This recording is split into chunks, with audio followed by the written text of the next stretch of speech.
Sponsored by RKTF University. Securing a landslide victory, Vladimir Putin won the Russian presidential elections on Sunday, winning 87.8% of the vote, the highest ever result in Russia's post-Soviet history.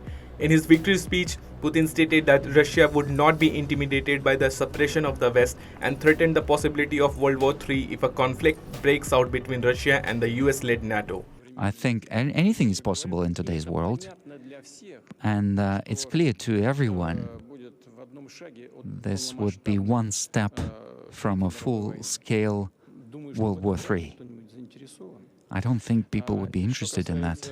The United States underscored that the voting in Russia was neither free nor fair. Nonetheless, Putin is set to secure a new 6-year term, overtaking Joseph Stalin to become Russia's longest-serving leader. Results suggested that communist contender Nikolai Khartinov secured the second position with slightly less than 4% of votes, while newcomer Vladislav Devenkov claimed the third spot and the nationalist candidate Leonid Slutsky trailed in fourth position. Condemning the Russian presidential elections, the White House's National Security Council spokesperson stated that the elections were not free and fair given that Putin imprisoned his opponents and prevented them from running against him. The presidential elections came over 2 years after Putin ordered the invasion of Ukraine. During the elections, Ukraine consistently launched assaults on oil refineries within Russia, targeted Russian regions with artillery fire, and attempted to breach Russian borders using proxy forces. Criticizing the attacks, Putin stated that such actions against Russia would not go without consequences.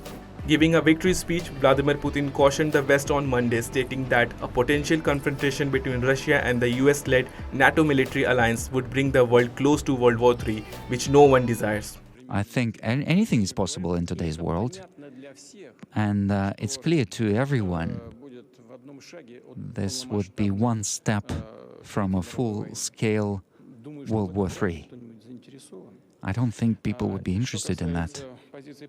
As for the French president, I think there are some corrections to the statements that there would be the personnel would be doing some secondary roles or secondary functions. They would be preparing Ukrainian personnel and helping them with their Western equipment. It's no different to what the mercenaries are doing in the country. Putin's remarks came in response to French President Emmanuel Macron's statement wherein he took a firm stance on Russia. Last week, Macron emphasized the importance for France to prevent Russia from prevailing in the conflict in Ukraine, while last month he asserted the need to deploy ground troops in Ukraine at some point.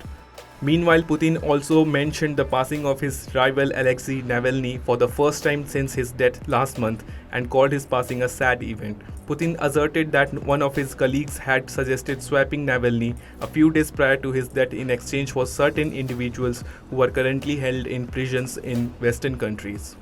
Notably, Navalny's death, Putin's most prominent rival, was condemned by the Western nations, including the US and the European Union, who blamed Putin for being behind his death.